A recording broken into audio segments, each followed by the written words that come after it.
In the dead of winter, a new low for eastern Ukraine, fighting for control of Donetsk airport, fiercer than ever.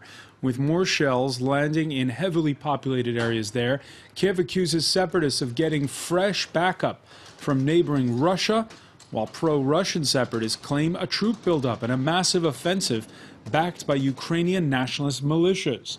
To think that until 1 week ago, preparations were on for a major peace conference. We'll see why Germany's chancellor pulled the plug on talks in the Kazakh capital, and the hopes for foreign ministers who are scheduled to meet on Wednesday in Berlin.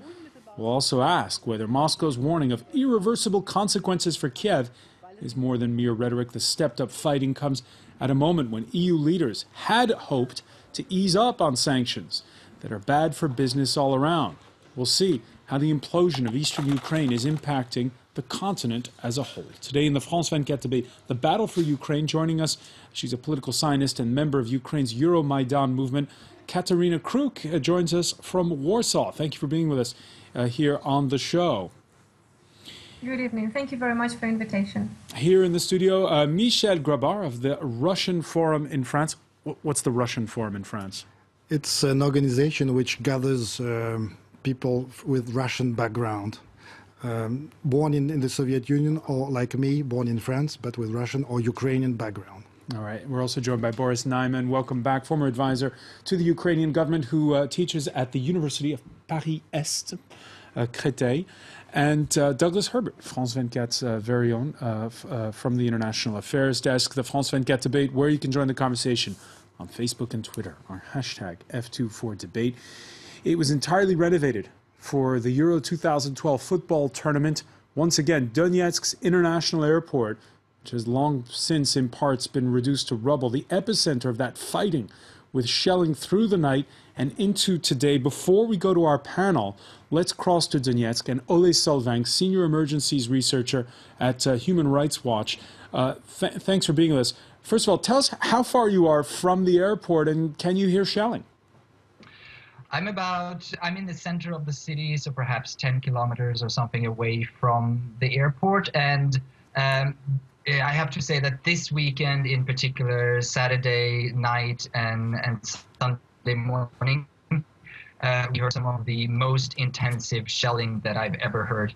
There was sounds of incoming and outgoing fire every couple of seconds. Things have calmed down a bit now compared to what it was this weekend, but we can still hear the occasional explosions, occasional incoming and outgoing fire from several different parts of Donetsk. And I guess the question everyone's asking is who, and it's a very specific question, who's firing at who? Well, I think, you know, the two sides are firing at each other, the pro-Kiev and the anti-Kiev forces, or the government forces and the separatist forces. There are many names that are being used. But what we are here, what Human Rights Watch is here to do, is to also document how this impacts civilians. There have been a number of civilians who have been killed in this fighting since it flared up, both in opposition-controlled territory and in government-controlled territory. And there are really two violations that we're looking into. One is that to see whether forces are firing from residential areas and thereby endangering civilians. And then the second one is to see whether attacking forces are using indiscriminate weapons and thereby unlawful attacks as well. Any early conclusions on that? Well, we have definitely documented that forces have been firing from populated areas here. We have also documented several cases that were clearly unlawful. Unfortunately, it's not so that every single civilian death is a violation, so it sometimes requires careful assessment of the situation. But it is important that all sides, all parties to this war, take even greater care to make sure that civilians are spared and to minimize civilian casualties. Ole Solveig, we're going to look at some of the photos that you've been putting out on Twitter, including the funeral of a 4-year-old boy. Tell us about that. Well, yeah, I mean, it has been a pretty tough day emotionally. That is, we had a funeral today. There was a funeral today for this 4-year-old boy who was killed a couple of days ago, and I think it is a good illustration of some of the violations that we're looking into. It was not only the 4-year-old boy, his mother, his brother, his grandmother was seriously injured in this attack as well, as were 2 other civilians in that area. One of the main problems was that it seems, based on our investigation, that separatist forces had established a base and were firing from near his home, from a residential area. And then what it appears like government forces responded to that, trying presumably to hit that base, but several of the shells fell in other places. And we have grave concerns about the use of these kinds of heavy artillery shells in populated areas like this. All right, from what you're saying on both sides, Ole Solvang, another picture that struck us, it's of an old man in the rubble in Donetsk. Where was that taken? That was taken just in a small village just south of Donetsk here, and his daughter, his son-in-law, and another civilian was killed in an artillery attack there Friday, I believe it was. And we arrived there Sunday morning, shortly, sort of the day after. Another very much heartbreaking story, and he was, of course, devastated from the loss. So it's really showing that, you know, civilians are being impacted by the fighting here. And fighting and the firing that's been going on into populated areas by both sides. Ole Solvang, one final question. How would you describe the center of Donetsk right now? Well, it's a bit, you know, it's a strange situation. You know, there is a heavy, you know, intensive war going on not far from here and on several different fronts from here, and we can hear it. And yet the center of Donetsk in some ways seems surprisingly normal. There are people out on the streets during the daytime. There are cars going around. But of course, the situation here for people is very difficult. And particularly, I think, for those who are for vulnerable groups. Pensions have stopped being paid, and for retired people who are dependent on pensions, that of course becomes an additional burden. So I think for many people the situation is quite difficult in Donetsk right now, in addition to of course the fear of the shelling that you can sort of constantly hear from all over Donetsk. Economic hardship, physical hardship. Ole Solvang of Human Rights Watch, many thanks for joining us from there. Be safe in your investigations. Douglas Herbert, before we went on air, you were describing you went to a different Donetsk.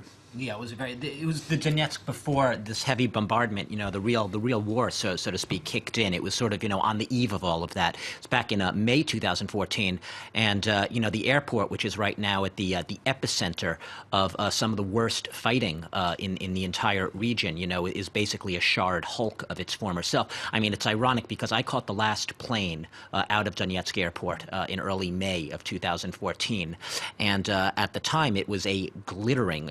There was an arrivals terminal, departure and arrivals terminal next to sort of an older building, but it had recently been renovated. The whole airport underwent a sort of $14 billion renovation back in 2012 before the European Football Championship. It was co-hosted with Poland. It was a big pride and joy. It reopened. It was literally a glittering airport. There were nice cafes there. You could do souvenir shopping before catching your flight. It was passengers coming and going as normal. At the time, they were predicting up to 5 million passengers perhaps passing through the airport by 2015, i.e. this year.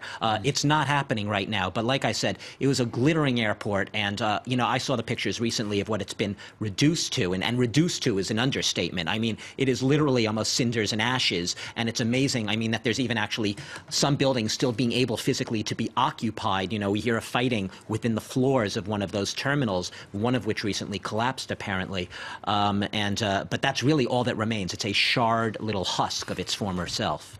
Katarina Kruk, you heard Ole Solvang of Human Rights Watch there saying both sides indiscriminately at times firing into heavily populated areas. What are your thoughts?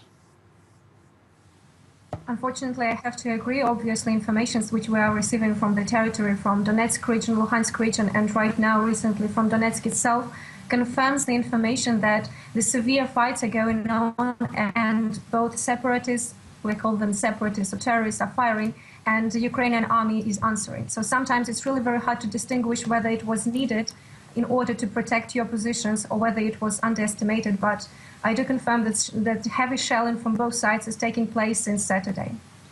Reaction on Twitter from Alex: we need to fight Putin and his Russian army and send them all back to where they belong. Boris Nyman,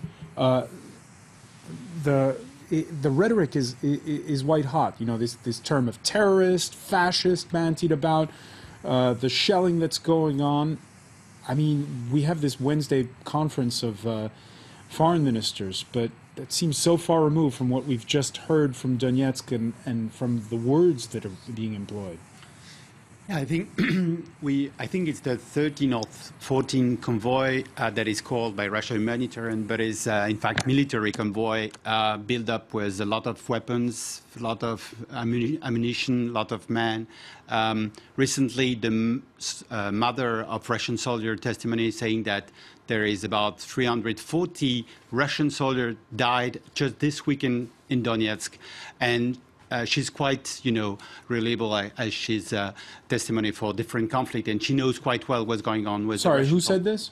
The mother, the soldier mother representative in Moscow. She's the head of an NGO that was defending the rights of Russian soldiers.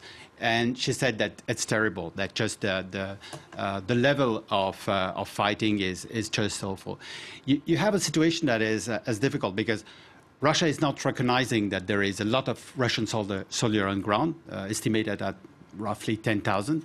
And they call the claims, quote, nonsense. Yeah, but the deaf people are going back to Russia, so that's people that are Russian and they're buried in Russia, unfortunately for them. The situation is that we have an unrecognized war on the side of Russia, and that's difficult, difficult thing to just negotiate and to have a peaceful agreement at the moment, because actually, if you don't recognizing you invading a country, so how can you just come on the table and negotiate a peace agreement? That's the first step. And actually, several people in Russia are asking the Russian government to recognize, actually, the fact that there is Russian soldier and massively involved in Ukraine. But at the moment, this step is not taken by Putin government. All right, last Friday, the Russian foreign minister claiming that massive Ukrainian government reinforcements with government soldiers had been replaced by, as Sergei Lavrov put it, so-called volunteer battalions, and it's, quote, not clear who they're taking orders from. Rebel leaders around Donetsk claiming that their warnings went unheeded by the international community. Every time we scream to the OSCE and the whole world that Ukraine uses the ceasefire to regroup, rearm and reorganize to prepare for new combat missions, nobody listened to us. Now we see that Ukraine has violated the ceasefire. We've never before experienced as much rocket and artillery fire as we have these past 3 days. So, Michel Grabar, we have on the one hand Kiev accusing Russia of directly sending troops, and on the other hand, Moscow accusing Kiev of sending in these nationalist militias. So we face a civil war, and not. And so we have to understand that there is the official Ukrainian army fighting against Ukrainian people, which are probably armed and by Russia. But so I would like to stress one thing before that Mr. Solvang said that the civilians are suffering, and you said this boy was buried, but his brother is still alive. He he cannot see anymore. He lost one hand and two legs, and that's very important. So we face a very harsh form of war.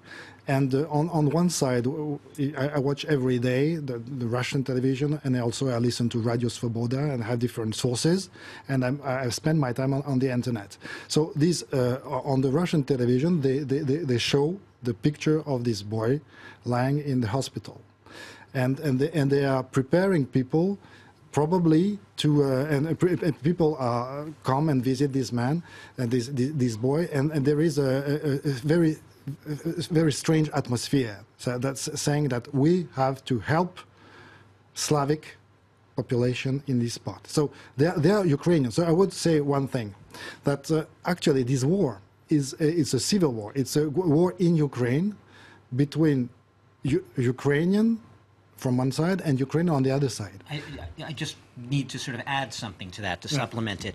Yes, there are clearly Ukrainian soldiers fighting Ukrainian soldiers. That is true. France 24, we have spoken to on the ground men, fighters in the separatist camp who recognize outwardly, they don't try to hide it, that they are Russian, that they are Russians from Russia. And this, what's interesting about this is even Russian officials over the past months have found themselves at times perhaps up against the wall or in awkward positions where they've had to sort of explain the presence of who these people are. They have essentially said to us, well, they're volunteers, like you said, or in some cases, you'll remember last summer there was the explanation that they were on holiday. They were going there basically of their own volition because they felt a kindredness, a sort of fraternity with a lot of the separatist fighters, and they wanted to go there. But I just want to make it clear, these were Russians from Russia, the Russian Republic, and not just Ukrainian soldiers fighting Ukrainian soldiers. I think that you could stipulate the impact of those televised pictures. I want to pick up on that point with our panel when we come back. We're going to have to take a very quick break. You're watching the France 24 debate.